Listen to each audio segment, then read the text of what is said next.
shortly before we came on air, Gareth Gordon caught up with the Deputy First Minister who was having his photo taken outside Parliament buildings.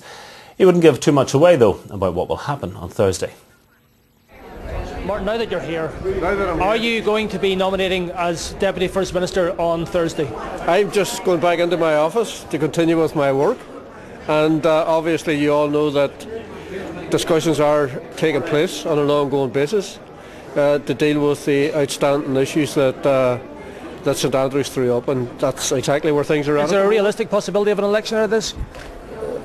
We're at this moment in time involved in discussions to deal with the outstanding issues connected to the St Andrews Agreement, and that's exactly where things are at the moment. You look forward to working with Peter Robinson? I look forward to working with all of my colleagues. Martin McGuinness there. Martina, crisis what crisis? The old catchphrase, is it a crisis?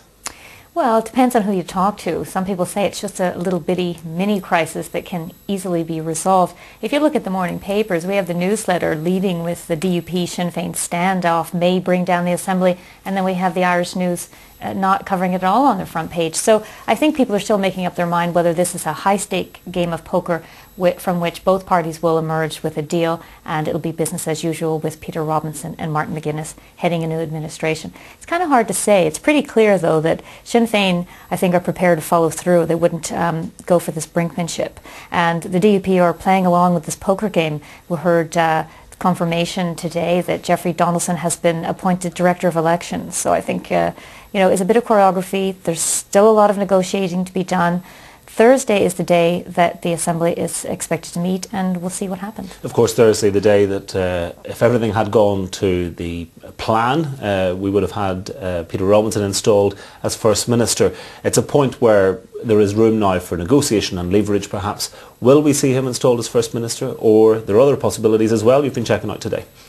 We'll have to see. The Business Committee met today. Last week, the Business Committee received Ian Paisley's resignation. It's basically a letter of intent saying he's going. So I was asking to see, would Ian Paisley perhaps withdraw that and maybe stay on to avert this crisis? And I'm told very firmly by DUP sources that's not happening. That Ian Paisley is going, that they're expecting the Assembly to meet on Thursday, that Peter Robinson is determined to be put forward and to be nominated as First Minister. And if Sinn Féin want to say, no, we're not nominating, then let the chips fall where they may, that Sinn Féin, they say, will take the blame for an election that the DUP and other parties say nobody wants. So nobody wants an election, but it would become inevitable in such circumstances. It falls to the Secretary of State at that point to decide when the election will happen. Well, the rules were changed after St Andrews. So under the new legislation, if there's no deal on Thursday, they have 7 days to work it out. However, the DUP sources I'm talking to are saying Thursday's the cutoff. There's no week of brinkmanship, although I'm not convinced that it won't go into next week. They have 7 days to work it out. If they can't resolve the deadlock and nominate a First and Deputy First Minister on a joint ticket, Secretary of State is obliged to step in. And now he would step in and say, right, this isn't working. I'm going to have to call an election. I'm going to think about it before I give you a date. So he has a bit of time to play for. Could be, it's unlikely that if it does go to election that it's going to happen in the summer. It's much more likely that we'll be looking at a September election if that happens. I'm not convinced that Sinn Féin doesn't want an election. The SDLP are saying Sinn Féin would be mad to pursue an election. There are other, I think, options that Sinn Féin would be looking at. First of all, if they have the election this year, okay, maybe the people don't want it, but they will be standing up, beating their chest, saying, we had a deal, the DUP aren't living up to it, and we have no choice. Please back us. Those kind of tactics have worked in the past when they play their hard man strategy. We'll see what happens. Other issues that may be factoring into Sinn Féin's thinking is that Fianna Fáil are on the march. The soldiers of destiny are going to come north. If you wait for 3 years to the next Assembly election, you're going to be fighting a pretty formidable machine. If you go now, kind of surprise your potential rival. But that may or may not be something that they're thinking about. Okay, well, Martina, stay with us. We'll be talking to the parties shortly to find out what their thinking is at the moment. The action on this story moved to Downing Street today. Mark Devenport's there, where Gerry Adams met the Prime Minister earlier. Mark, he did sneak out the back door, as we said earlier, but have you had any insight into what went on inside that building behind you? Not a vast amount. I mean, so far as Sinn Féin are concerned, this was a private meeting. He snuck in the back door, he snuck out the back door, and he sort of took obvious evasive action when he saw that our cameras had managed to capture him chatting on the phone there at the end of the talk. So they were deliberately keeping it low-key, saying even less than Martin McGuinness did in that clip there to Gareth about what their intentions are, and that really fits with the last few days, which has just been allowing this bubble to grow and grow and grow rather than bursting it with any kind of a denial. So on the Sinn Féin side, not a lot. On the government side, they are trying to, cool things down here. They're saying both sides want reassurance. They think they can provide that. In the lobby briefing that happened earlier this morning, the Downing Street spokesman was asked, were they confident they'd make the Thursday deadline? He said they were confident that they would do all they could to meet the party's concerns, thought that the parties would resolve this. And very senior government sources I've talked to just within the last little while say that if they had to put their money on anything, they would put their money on the parties resolving this and this working out smoothly. But as Martina was saying, there's a lot of high stakes now in the air, and we won't know either until Thursday or indeed until a week on Thursday quite which way we're heading. Well, is that where the pressure is at the moment, the government saying the parties will resolve this? I presume that's what they thought devolution was about. But Gerry Adams is in Downing Street for a reason. He obviously believes the British government have some influence to bring to bear here. Well, yeah, I mean, I think his line of attack will be, look, we signed on to the St Andrews Agreement. You put into that St Andrews Agreement that there should be a target date of May for the devolution of justice, and this has merely been swept aside. You put into that St Andrews Agreement, the British government, that there should be an Irish Language Act, and this has been swept aside. What are you going to do to honour these various commitments? So I think that's the sort of Gerry Adams argument that was put just behind me in 10 Downing Street. Gordon Brown, though, he has a bit of a difficulty. On the one hand, he really wants as little to do with Northern Ireland as he can possibly get away with. He's not Tony Blair. He doesn't feel dedicated to this. He thinks that Tony Blair's achievement was to put things back to Stormont and that Stormont can look after them.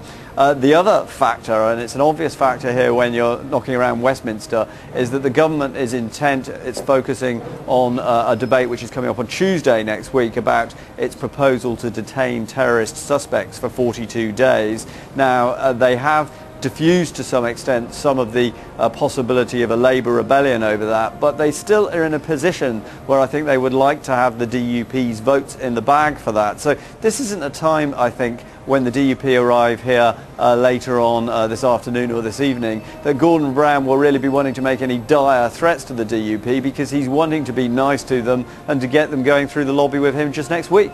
Well, it's an interesting one, and as you say, the DUP are arriving now. Peter Robinson may not be First Minister yet, but he is the new DUP leader. He is going in at a time where the tallies suggest, as you've just said, they would like that DUP support. So that's going to be an interesting conversation as well. Well, exactly. I mean, the DUP have sort of denied various reports that have been running in recent times that they could be horse trading over this 42-day debate, but it's known that they, indeed, like many of the other Northern Ireland parties, would like to secure concessions from the government on the handover of security bases free of charge, principally the Lissanelli base in Omagh. So that's almost to one side, whilst Gordon Brown and Sean Woodward are also facing this sort of bigger potential problem. At the moment, I think they're just trying, if you like, to rub the party's tummies and say, look, don't worry, the other side is dedicated to devolution. Peter Robinson is a reformer. He does believe in devolution. I think that's what the British government will be saying to Republicans. So I think they'll just try and diffuse it and hope it goes away. But once you get into this kind of game, as I think we were saying yesterday, a game of political chicken, then the problem is if one side doesn't give and another side has raised the stakes, where do they go from there? And I suppose just in the wider picture, and this is what you're picking up at Westminster, the 42 days debate and that vote may be for the government more crucial than what happens in Northern Ireland at the moment. Oh, absolutely. In terms of the news here, what I'm being asked about is, what are the DUP going to do about 42 days by colleagues here in London? They're not sort of at all attuned to what's happening on Thursday in the Stormont Assembly. So I would have said that that would be the primary focus. There was a meeting just last night where Jackie Smith, the Home Secretary, met Labour MPs. I mean, the only thing that has potentially changed there is that it's thought that she's had some success in diffusing some of the tensions, so it may be that the government is doing its sums and saying, well, we don't necessarily need the 9 DUP votes as much as we thought we might, but still it's not something, given that things can change as the debate carries on, it's not something that I think they will play fast and loose with. They still want to be as chummy, if you like, with the DUP as possible at this stage. Mark, thanks.